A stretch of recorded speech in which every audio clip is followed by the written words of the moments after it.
against female genital mutilation, and in Marakwet East, rescue operations continue after a deadly landslide left at least 15 dead, over 25 injured, and dozens of people missing. Welcome to the Saturday Report. My name is Chemutai Kirui.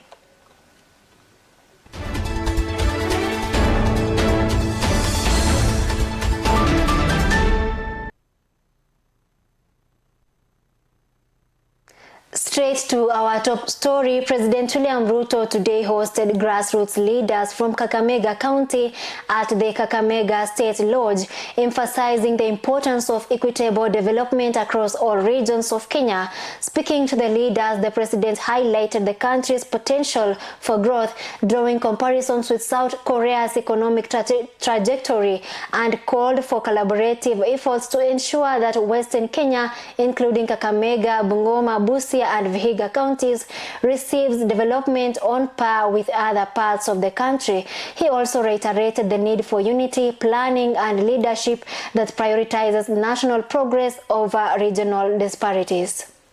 This is the broad-based ship, the big ship. Alafu nasema mtu anatembea hapa na kanu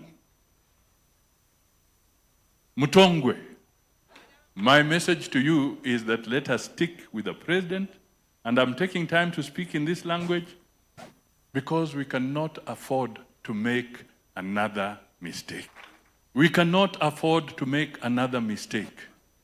And the best opportunity we have is with the president. And I have had time listening to the president.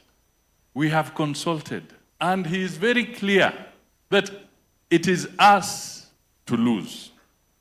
Let us not lose, my brothers and sisters. This is the best time ever. This is the golden opportunity that you have been waiting for.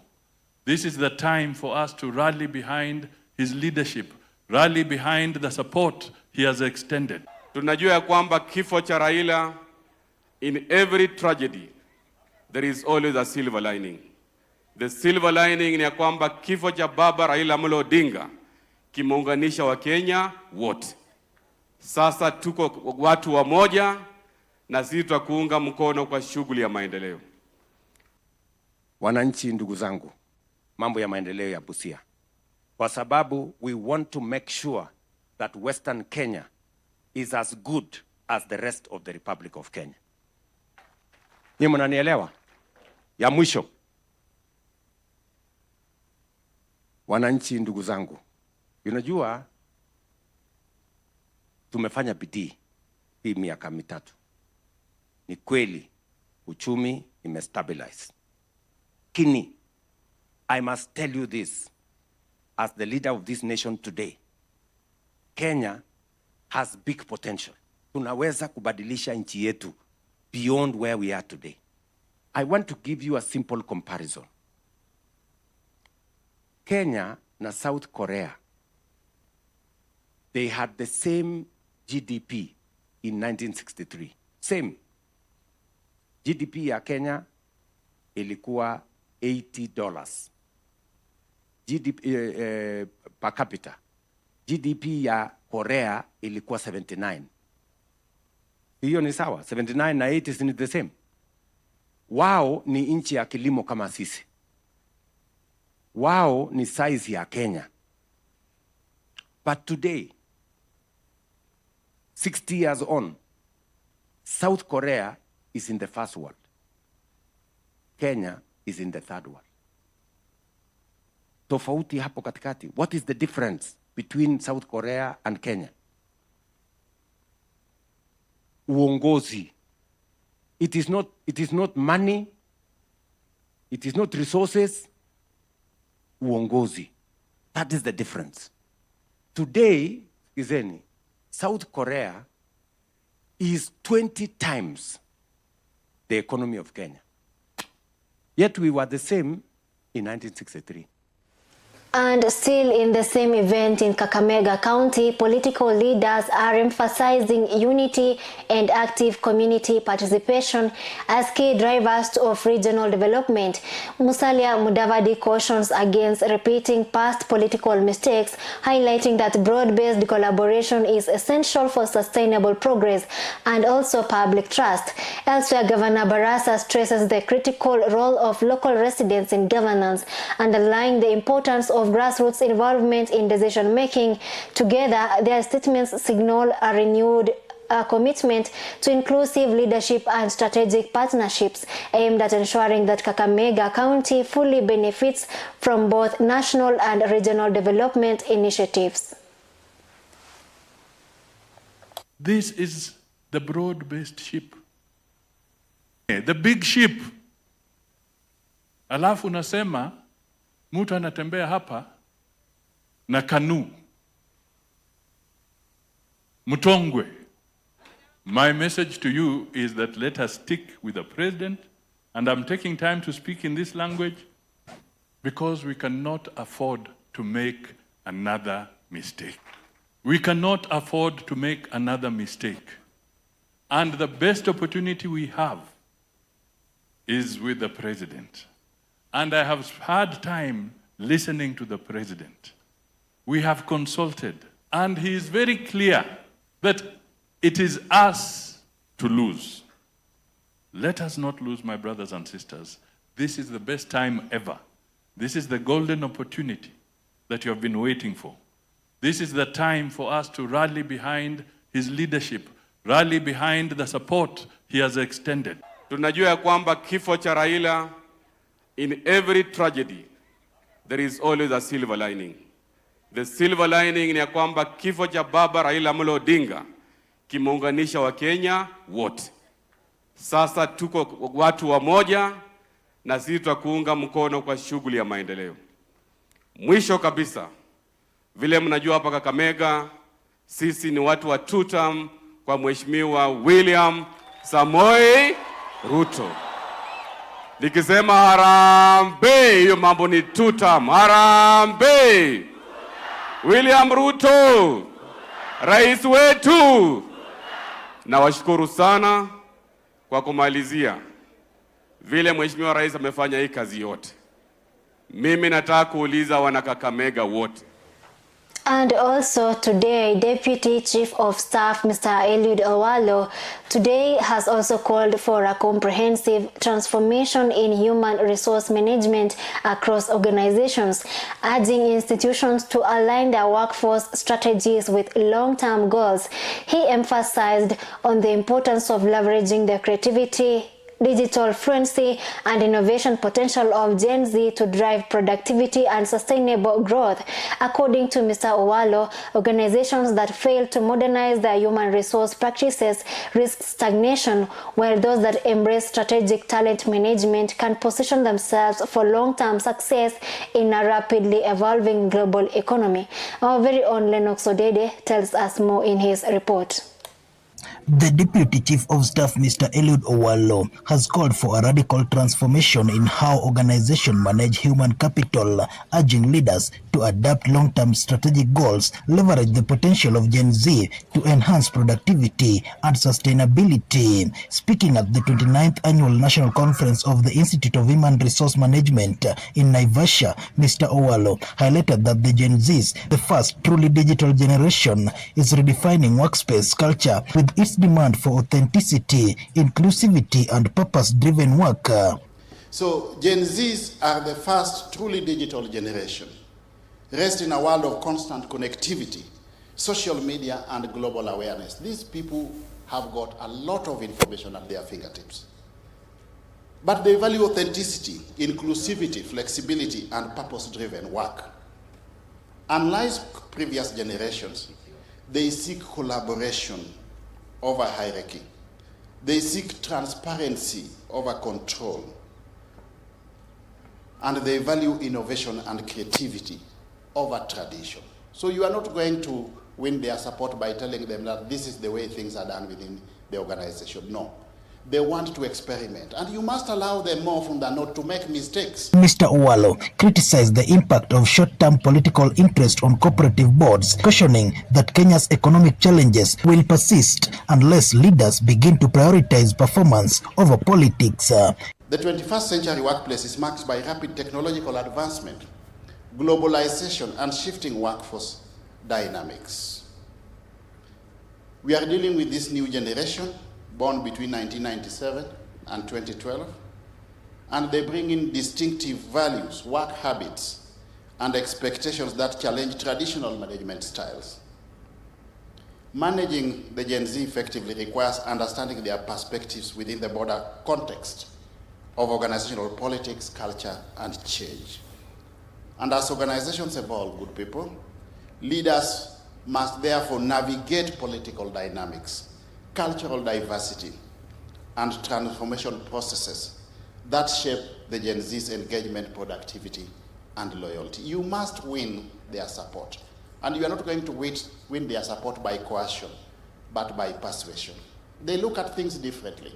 He further urged organizations to embrace the principles of diversity, inclusivity, empowerment, and belonging, emphasizing that strategic human resource management must evolve to reflect the values and expectations of Gen Z. These attributes also make them sensitive to workplace politics, rigid cultures, and poorly managed change processes. So you need to understand these dynamics. This is key to managing them effectively in the modern organization. We cannot underscore the fact that organizations today stand a better position with regard to reaping high productivity levels by exploiting the energy, the skills, the agility, the creativity, the innovation of the youth. The introduction of new human capital management initiatives will therefore be crucial at this point in time. Their productivity in the workplace therefore calls for diversity, inclusivity, empowerment, and belonging, concept of strategic human resource management. Addressing what he termed the politics of people, the informal power dynamics within institutions, Mr. Owalo argued that political skills, when guided by integrity, can serve as a powerful tool for positive transformation and sustainable organizational growth. In terms of technological uptake, personally, I don't believe that technology should replace human capital, but it should augment it. Before the AI revolution, the world experienced the Industrial Revolution, where political elites determined the role of technology in progress and economic development. That Industrial Revolution made countries like Great Britain a world power because political elites allowed the creators of the idea of ownership and the creation of productive economy. Lennox Odede reporting for Ndizi TV Africa from Naivasha in Nakuru County. And now focusing on Migori County, the Migori County government through its Department of Gender, Inclusivity, Culture and Social Services has launched an intensified multi-sectoral campaign to combat female genital mutilation FGM, particularly in the Kuria region where the practice remains relevant. The initiative brings together community leaders, law enforcement, churches and national government agencies to increase awareness and prevent the harm caused by the harmful tradition. County officials have emphasized vigilance and early intervention to protect girls from undergoing FGM, while advocates call for the abandonment of retrogressive practices that perpetuate early marriages and jeopardize human health.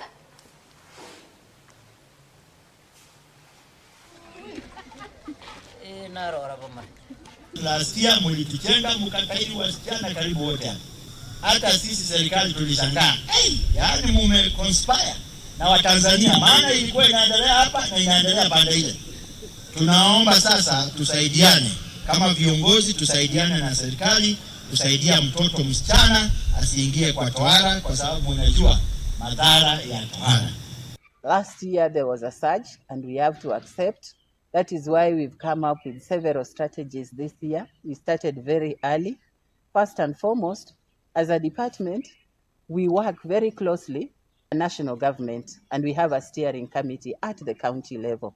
And we meet frequently with the CBOs, with the NGOs, and all the stakeholders that work in this area. And we believe the deliberations and the actions that we are going to take are going to sensitize us so that we know the early warnings, we are able to engage early, and if possible, even give the support that is needed, especially by the police enforcement. It is true that just using force cannot be able to change things. But I think we left certain, agents that are important in stopping this, especially when it comes to cutting girls.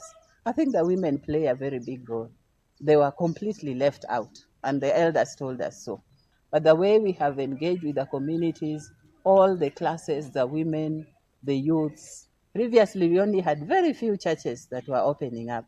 But I'm glad that now many churches can speak in public. Even the politicians who were scared, they are coming up and they are speaking against this. So I believe the approach this year is totally different, and we are going to see a very big change, including the cross-border meetings that we have held. Kweli watoto hao wanapokuwa wametahiriwa baada ya kuweza, pamoja na kuwa wametoka damu, wamefuja damu na kuumia, lakini huwa wamepadilika. And also today, the Ministry of Interior and Coordination of National Government has provided an update on the tragic landslide in Marakwet East, where at least 15 people have been confirmed dead, over 25 injured, and more than 30 remain missing. Cabinet Secretary Kipchumba Murkomen highlighted the coordinated multi-agency response, which includes the military, the police, county officials, and humanitarian organizations such as the Red Cross. Authorities have pledged to establish continuous search mechanisms and expressed gratitude to all personnel working tirelessly to rescue survivors and to provide support to the affected families during this devastating disaster.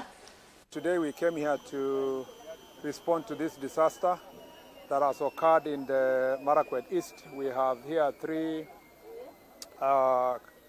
wards that have been affected. That is Mbobut and Bolot ward, Endo ward, and Sambrid ward.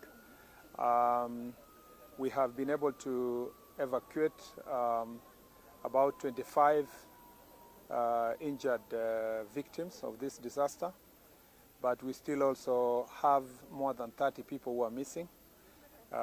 We can account for about 15 persons who have already died.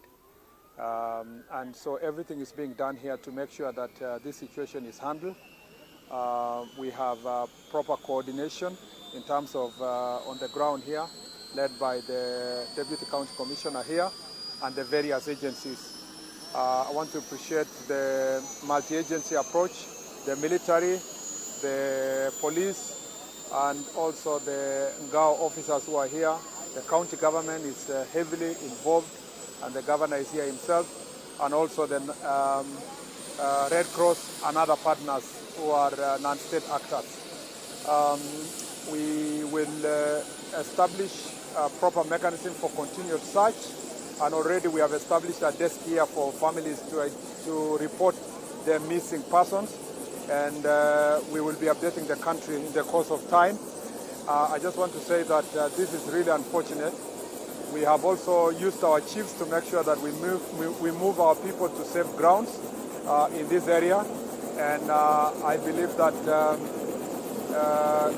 if we work together as a team, we should be able to resolve this issue. And now, following the passing of political leader Raila Odinga, former Deputy President Rigathi Gachagua has delivered a pointed address in Murang'a, sharply criticizing President William Ruto and his administration. In his address, Gachagua condemned the spread of illegal alcohol, accusing it of endangering children, and sharply rebuked leaders from Mount Kenya, including governors, senators, and members of parliament who support the Ruto administration. Gashagua's remarks reflect growing political tensions in the region as he calls for accountability and denounces practices that he says compromise the welfare of Kenyan families. Kia kiwa pahali yako. Sisi wewe Githinji tulikuchagua. Tulikupenda. Tukakupatia kura zetu zote. Ukakuwa mfalme. Ukafika pahali ukatusaliti. Ukatudanganya, ukageuka sisi. ukaangaisha biashara zetu, ukafuta watoto wetu kazi, ukaharibu kila kitu, ukaharibu masomo, ukaharibu matibabu. Sisi tukawachana na wewe. Sasa umefika pahali unatuma ile mtu yako ya standard 3 anatukana sisi, anatukana jamii yetu akisema sisi ni roho chafu. Alikuwa pale akasema Uhuru Kenyatta ni roho chafu, akasema Rigathi Gachagua ni roho chafu, akasema Martha Karua ni roho chafu, akasema Justin Muturi ni roho chafu, akasema Linturi ni roho chafu. Ni matusi si matusi? Ni madharau si madharau? Wewe Githinji ujue sisi sio roho chafu, wewe ndio umechafua roho zetu. Na ndio utajua roho zetu zimechafuka mwezi ya 8 2027. Utajua roho zetu zimechafuka. Mimi huzuni yangu ni wale ambaye watu wanatoka hapa mlimani wanatembea na Githinji, akitukana sisi kama jamii, akituita wakabila, akitukosea heshima, akisema sisi ni roho chafu. Na nyinyi wale mumetoka hapa mlichaguliwa na watu ya Murang'a, na watu ya Kiambu, na watu ya Nyeri, na watu ya Kirinyaga, watu ya Nyandarua, watu ya Embu, watu ya Meru, munapigia Githinji makofi kwa kutukana sisi kama jamii. Andũ aitũ nĩ tũkũmenwo tũcoke twĩmene. No nginya nyũmba ĩno itũ tũmĩcararie gĩtĩo tondũ nĩguo kwagĩrĩire. It is now 23 minutes past the hour, and the Saturday report is taking a commercial break. Don't go anywhere, because when we come back, we have more for you, including Education Cabinet Secretary Dr. Migos Mugamba has warned against the circulation of fake NEC exams, stressing the government's commitment to exam integrity. And also in our sports segment, Gor Mahia is focusing on developing homegrown football talent through youth academies, while Kariobangi Sharks and Shabana FC played to a goalless draw in the Premier League. And also in Tanzania, President Samia Suluhu has won re-election amid unrest, and Hussein Mwinyi was sworn in as Zanzibar's president during a colorful ceremony. Stay with us for updates on these stories and more, coming to you after the break.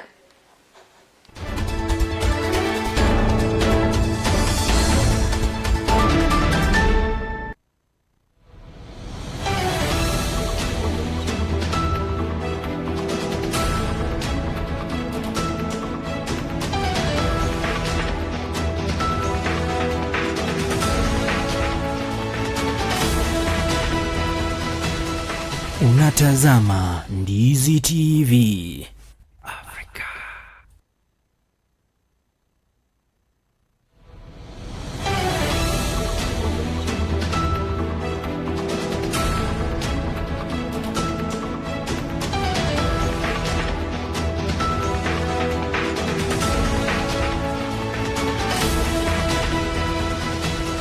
Unatazama Ndizi TV.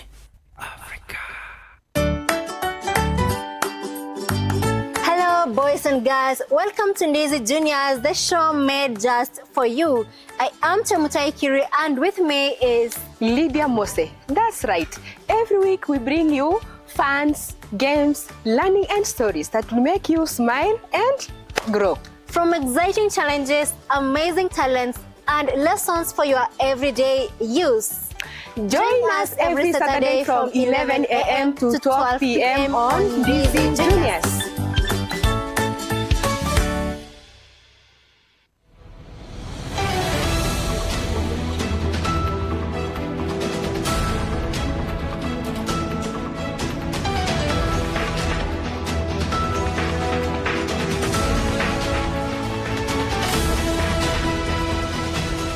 Unatazama Ndizi TV Africa.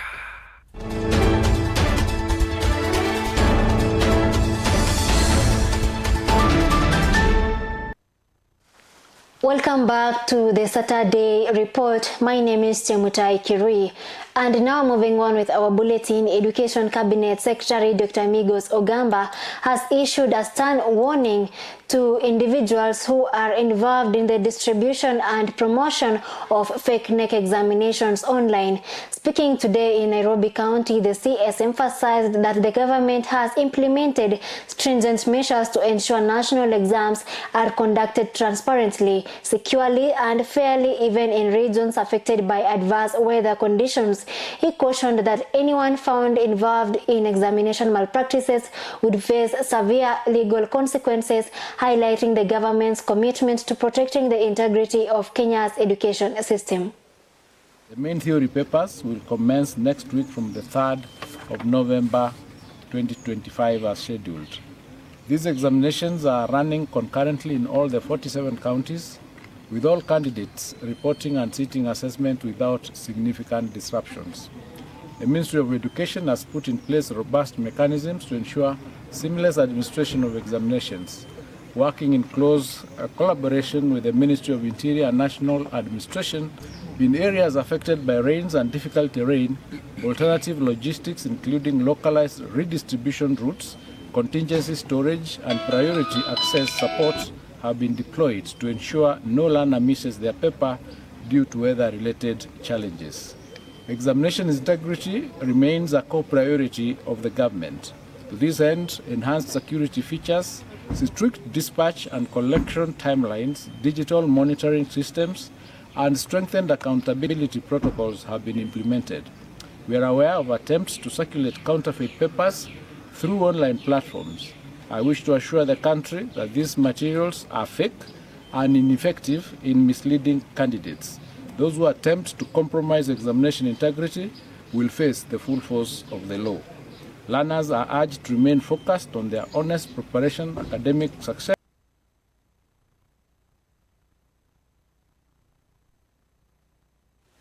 And now Gor Mahia Football Club is embarking on a strategic plan to develop its own talent, reducing reliance on expensive player acquisitions. According to club patron Eliud Owalo, speaking at the Jericho Toyoyo grounds, Owalo emphasized on the establishment of youth academies as the foundation for sustainable success, aiming to nurture discipline, technical skills, and loyalty among young players. He reiterated the club's commitment to competing for domestic league titles, reclaiming continental glory, and also international best practices, including partnerships with educational institutions and community organizations in the country.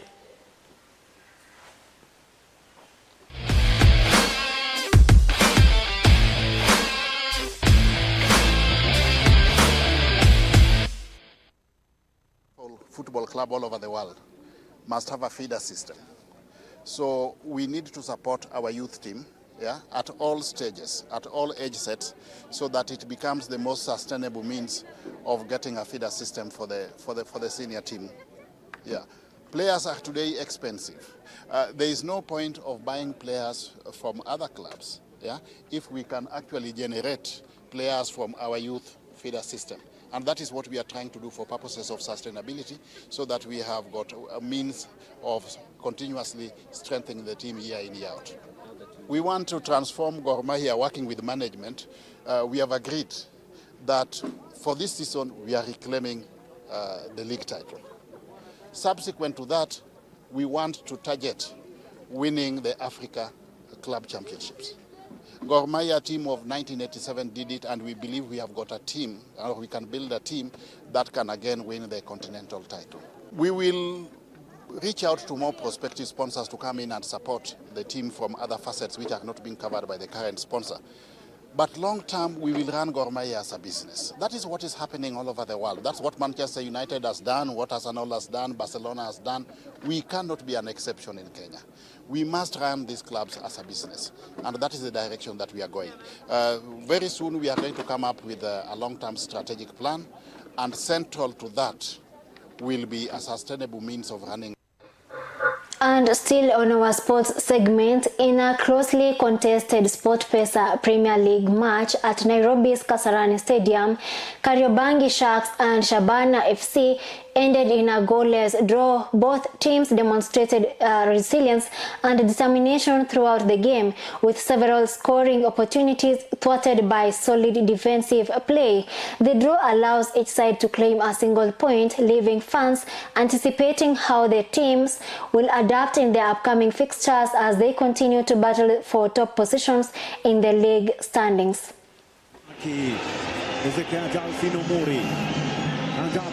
Austin Musa Odongo. Oh! Ameikosa David Ojoyo Dadi. Fantastic save yake Sebastian Wekesa. Peter Okidi. Shambulizi zuri kabisa. Akaikanyaga Austin Musa Odongo. Upewe nini David Ojoyo Dadi. Fantastic save yake Sebastian Wekesa. Anaonyesha uimara wake.